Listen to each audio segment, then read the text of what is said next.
በመጨረሻም ወንጀለኛው ለአማራ ፖሊስ ዋና ጠቅላይ መምሪያ ተላልፎ ተሰጠ።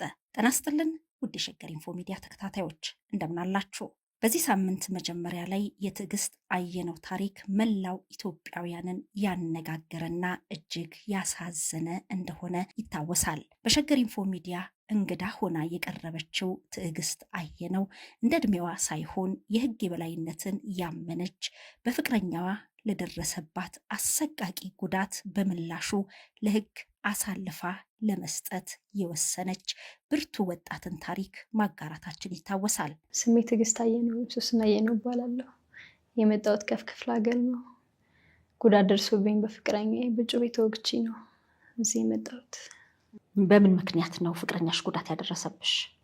አብረን እየኖርን ነበር ነው ያለ መግባባት መሀል ላይ የተፈጠረ ነው። በጩቤ ወጋኝ። ምንሽን? እዚህ ጋር አንገቴን የምታየው ነው። እዚህ ጋር ሁለት ቦታ እዚህ ጋር እጄን እና ሆዴን እዚህም አለ እዚህ ጋር።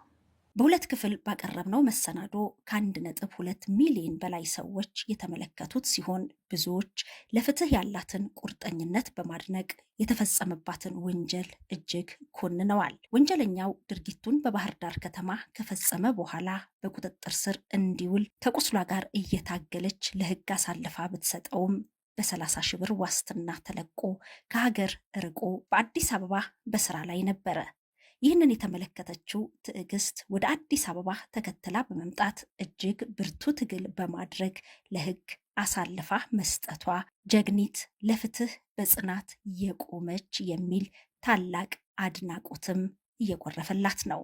በእርግጥም ይህቺ ወጣት እጅግ ብርቱና ድንቅ ወጣት ነች። አንገቷን አርዶ ሆዷን ተርትሮ እጅግ ዘግናኝና አረመኔያዊ ድርጊት የፈጸመባትን ግለሰብ ለሕግ አሳልፋ ለመስጠት አብራው እስከ ማደር የደረሰችና በሕግ የተማመነች ወጣት ነበረች። ባሳለፍነው ሐሙስ በገርጂ አካባቢ በቁጥጥር ስር የዋለው ይህ ወንጀለኛ በዛሬው ዕለት ለአማራ ፖሊስ ዋና ጠቅላይ መምሪያ ማስረከቡን የአዲስ አበባ ፖሊስ ጠቅላይ መምሪያ በዛሬው ዕለት ይፋ አድርጓል። የአዲስ አበባ ፖሊስ ጠቅላይ መምሪያ ባወጣው መረጃ በወጣቷ ላይ የመግደል ሙከራ ወንጀል ፈጽሞ የተሰወረን ተጠርጣሪ በቁጥጥር ስር አውሎ ለአማራ ፖሊስ ዋና ጠቅላይ መምሪያ ማስረከቡን የአዲስ አበባ ፖሊስ ጠቅላይ መምሪያ አስታወቀ ይላል። በአማራ ብሔራዊ ክልላዊ መንግስት ባህር ዳር ከተማ ነዋሪ የሆነችና የግል ተበዳይ ወይዘሪት ትዕግስት አየነው የተባለች ወጣት ላይ የመግደል ሙከራ በመፈጸም በፖሊስ ክትትል ሲደረግበት የነበረው የቀድሞ ፍቅረኛዋ ኢዮብ ወይንም ናትናኤል ጫኔ በቦሌ ክፍለ ከተማ ፖሊስ መምሪያ አባላት በቁጥጥር ስር ሊውል ችሏል ብሏል በዘገባው። ተከሳሹ ከዚህ ቀደም በፍቅረኛው ላይ ወንጀሉን ፈጽሞ በሌለበት የባህር ዳርና አካባቢው ከፍተኛ ፍርድ ቤት ህዳር 19 ቀን 2018 ዓ.ም በዋለው ችሎት በሌለበት በ8 ዓመት ጽኑ እስራት እንዲቀጣ የወሰነበት ሲሆን ተፈላጊው ወደ አዲስ አበባ በመምጣት ተሰውሮ መቆየቱን ፖሊስ አረጋግጧል።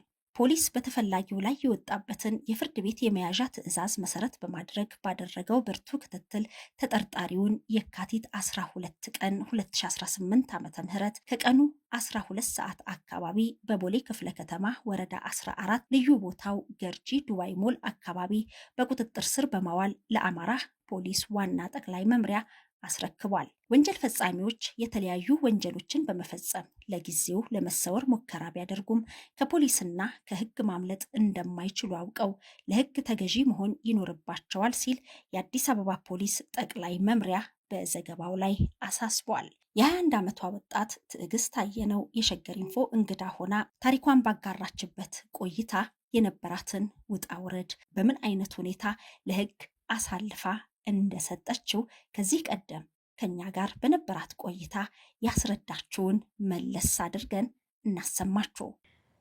ያው የተዋወቅ ነው እሱ ፖሊስ ነበረ ጎንደር አካባቢ። እኔ ወደዛ ወደ በረሃ ነበር የምሰራው። ብዙ አይነት ስራ ነበር የምሰራው። መስተንግዶ እሰራለሁ፣ እንደዚህ ቢጃማ ምናምን እሰራለሁ። ብዙ ስራ ነበር የምሰራው። ያው ቤተሰብ አግዛለሁ። እኔ ቤተሰቦቼን ማኖር የነበረው እንደዚህ እንትን ሳልል እና እንደዛ ስለሆነ ከዛ ስመጣ እሱ ኬላ ላይ ነበረ። በዛን ሰዓት ስልክ ተቀያየርን፣ ተዋወቅን። ቆይተን ጓደኛዬ ወደ ውጭ ሀገር ልትሄድ ስትል ወደ ጆርዳን እሷን ለመሸኘት ስል መጣሁኝ አዲስ አበባ።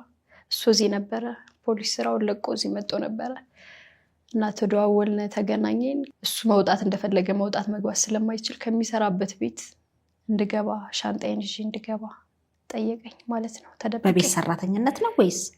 በቃ እንደ ሴቶቹ ነሽ ግቢ ያለኝ። ሆቴል እዛ ክለብ ላይ ነበር የሚሰራው። እንደዛ ሁኜ ሻንጣዬን ይዤ ገባሁኝ ሳላስታውቅ። ከዛ በኋላ እየቆየን ሴቶች አወቁብን ማለት ነው፣ አብረውን የሚኖሩ። በቃኝ ብዬ ሻንጣዬን ይዤ ቢያንስ 2 ሳምንት ምናምን እዛ ቆይቻለሁ። ሻንጣዬን ይዤ ወጣሁኝ ሲታወቅብኝ ማለት ነው። ውጭ ምናምን አለኝ። ከዛ በኋላ አልጋ ያዝነ ቆየውኝና ወደ ባህር ዳር እንሂድ ተባለ። ባህር ዳር ሂደን የራሳችን ስራ እንስራ ምናምን ተባለ። ወደ ባህር ዳር አብረን ተይዘን ሄድን። ይሄ ሁላ ነገር ሲሆን ቤተሰቦች አያውቁም። የት እንዳለሽ ነበር የሚያውቁት? ባህር ዳር እንዳለሁ ነበር የሚያውቁ። ለቤተሰቦች ቤት ጀምሬላቸው ነበር፣ እየሰራሁላቸው ነበር። ያው እንጀራ አባቴ ነው፣ አባቴ የለኝም፣ ደሃ ናቸው። ቤት እየሰራሁላቸው ነበር። ከሱ ጋር ከተገናኘው በኋላ ቤት መስራቴን አቆምኩት። በቃ እሱ ጋር ብሩን ማጥፋት ጀመርና ልክ ባህር ዳር እንደሄድኩኝ ወደኩኝና እግሬን ተሰበርኩኝ። ቢያንስ ለ8 ወር ለ9 ወር ያክል ከቤት አልወጣም ነበር። ብሩ ያስኩት ብር እያለቀ መጣ። ምክንያቱም ምንም እሱም ስራ አይሰራም፣ እኔም ስራ አልሰራም። የኔ ብር አለቀ። አካውንቴ ዜሮ ሆነ። ብሬ ሲያልቅ መቶኝ አያውቅም፣ እንትን ብሎኝ የማያውቀው ልጅ መማታት ጀመረ፣ መሳደብ ጀመረ። ከኔ ጠገብ ቁጭ ብሎ ሴት ጋር ማውራት ጀመረ። እንለያይ በቃ እንደዚህ ካስጠላው ለምን ምናምን ነው እምለው። እንደፈለገ ይመታኛል፣ እጮሃለሁ። ከዛ ደግሞ አስታርቆኛል፣ ጎረቤቶች ያስታርቁናል ምናምን። ከኔ ከተለየሽ እንኳን አንቺን ቤተሰቦችሽን አጠፋቸዋለሁ፣ ለእኔ ካልሆንሽ አንቺን ለማንም ወዳትሆኝ ምናምን ነበር የሚለኝ በቃ በዛ ሰዓት። እና መጨረሻ ላይ እንደዚህ ገልሻለሁ እንደዚህ ምናምን አይነት ዛቻ ሲያበዛብኝ ወደ ፖሊስ ነው የሄድኩት። ከዛ በፊት ለአባቱ ደወልኩለት። አባትየው መጣ፣ ቄስ ይዞ መጣ ምናምን። ለአባትየው ሊገለኝ ነው ብለሽ ነገርሻቸው? አዎ ነገርኳቸው። ሊረዱኝ አልቻሉም። አባትየው ማተባቸውን በጠሱ። ልጄ ከአንቺ ጋር ካልኖረ ልጄ አይደለም እንደዛ ሲሉ አባትየው ልጁ እሱ ደግሞ ቤተሰቦቼ ጋር በቃ ልታጣይኝ ነው አይደል? አባቴ ጋር ልታጣይኝ ነው አይደለ? ህይወትሽን እንደማበላሽ ወቂ። አባቴ እዚህ ጋር ተጣልቶኝ ትቶኝ ቢሄድ ህይወትሽን እንደምነጥቅሽ ወቂ ምናምን ሲለኝ እሺ ብዬ ታረኩኝ። 2 ቀን 3 ቀንም አልቆየም ሲደበድበኝ። እንደ ሴቶቹ በጥፊም አይደለም ይመታኝ፣ እግዚአብሔርን አስተኝቶ ነበር በርግጫ የሚደበድበኝ። ካልጋ ላይ ተኝቼ ከተጣላን አስተኝቶ ይረግጠኛል። አስተኝቶ በእግሩ ይቆምብኛል። እሱ ካልጋው ቆሞ ነው ካልጋው ተኝቼ እጮሃለሁ። ከዛ ገባውኝና ለመኑኝ ሽማግሌዎቹ ተሰብስበው ለምን አትታረቁም፣ ለምን አትስማሙ ምናምን ሲሉኝ እኔ አልፈልግም በቃኝ፣ ከዚህ በኋላ እየደበደበኝ እያሰቃየኝ መኖር አስጠልቶኛል በቃኝ ምናምን ስል እሱም ከነሱ መሀል ሆኖ ለመነኝ እና አልፈልግም። ፍቅረኛሽ ማለት ነው? እና አንዴ ውጡ እስኪ ላናግራት አላቸው እነሱ እዛው ሰዎቹ ቤት ውስጥ። እና እሱ ጩቤ ይዞ ነበር ለካ ተዘጋጅቶ ነበር የመጣ።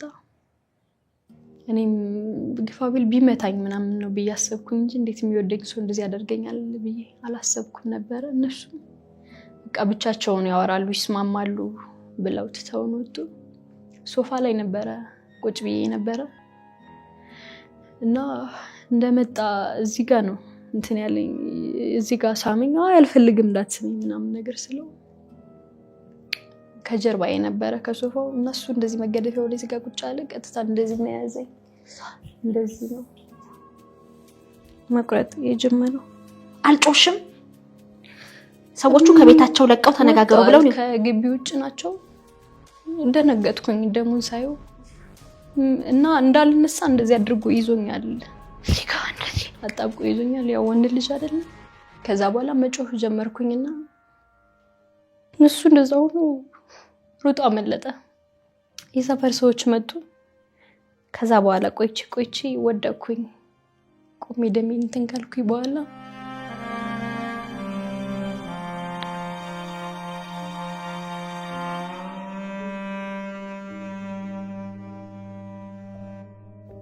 ያየኝ ሰው ሁላ እኮ ትሞታለች ነው፣ ዶክተሮችም ጭምር ማለት ነው። አተርፍም ነው። ምክንያቱም ያው አደጋው ሲሻለኝ እንደማስይዘው ስለማቅ ግዴታ ማውራት ነበረብኝ። ለራስሽ ይሄን ቃል ገባሽ? ለራሴ ይሄን ቃል ገባሁ። ደሜን እመልሳለሁ አልኩኝ እና ግዴታ መበቀል አለብኝ ብዬ ራሴ ጋር አወራሁ እና ማውራት ጀመርኩኝ። አስመጣሁት፣ ሄድኩኝ ፖሊስ ጣቢያ እንዳልኩሽ አወራን ምናምን ተስማማን።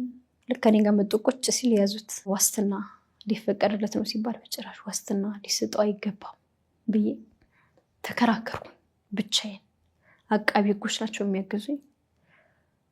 እያሳየዋቸው ጉዳቴን እያሳየዋቸው ያለሁበት ነገር እየነገርኳቸው ምናምን ዋስትና ተፈቀደለት በ30 ሺህ ብር። ከዛ በኋላ እንደዛ ሆኜ አዲስ አበባ እንደገባ ሰማሁ እና አሁንም ያ ሀሳብ ነው ድጋሚ ይመጣልኝ። ልቡን በደንብ አድርጌ ስለማውቀው አወራሁት። አሁንም አልኩኝ አይዞሽ በርቺ ለራስሽ። አዎ ከፍርድ ቀኑ ቀድሜ አዲስ አበባ መጣሁ። እሱ እዚህ ነው ሲባል መጣሁኝ። ደወልኩለት። ገና ልክ ቢያንስ 2 ቀን 3 ቀን ሲቀረኝ ደወልኩለት። መጣሁ፣ ተገናኘን። ልታስይዥኝ ነው የመጣሽ? በጭራሽ አላምንሽም አለኝ። በጭራሽ ባለፈው ስህተት ሰርቻለሁ አልኩት። አሁን ግን ድጋሚ ስህተት አልሰራም። በቃ ይቅር በለኝ፣ ከአንተ ጋር መኖር ነው የምፈልገው። አብረን ቆየን። አብራችሁ ኖራችሁ? አዎ ለትንሽ ቀን አብረን ቆየን። ግዴታ እዚህ ያለውን ነገር እየደወልኩ እከታተላለሁ፣ እየተደበቅኩ ደውላለሁ። የፍርድ ቤት ውሳኔው ምን ተባለ? ተወሰነ በሌለበት። ስንት ዓመት ተወሰነበት? 8 ዓመት።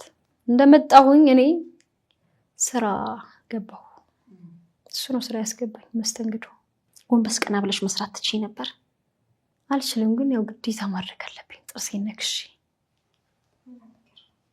ምክንያቱም ስራ እየሰራው ነው መከታተል ያለብኝ እና እንደዚህ ብዬ ነው እንትን የምለው። ስንቀሳቀስ ምናምን እንደዚህ ይላለሁ። እዛ ቤትም ምንም ሳልቆይ ወጣሁ። አስወጡኝ፣ ያው ስራ መስራት ስለማልችል። ያው ጎዳና ወጣሁ። ሴት ሆነሽ ጎዳና ከባድ ነው፣ ያውም አካል ጉዳተኛ። የሆዴ እንኳን ብርድ ነክቶኝ ህመሙ በጣም ከባድ ነው። ጎዳና እንደወጣሁ ያውቃል እሱም ራሱ። ላድር ነው ስለው ፎጣ አለ ልስጥሽ አለኝ። እንደ ወንድ ስዞር አድራለሁ። ከባድ ነው በጣም።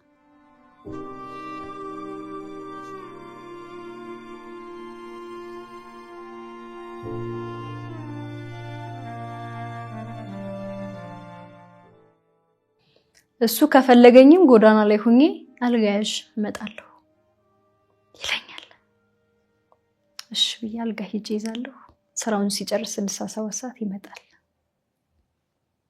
እንደዚህ እየሆንኩኝ ፖሊሶችን አወራቸዋለሁ። እዚህ ያሉትን ነው ወይስ እዛ ያሉት? እዚህ ያሉትን።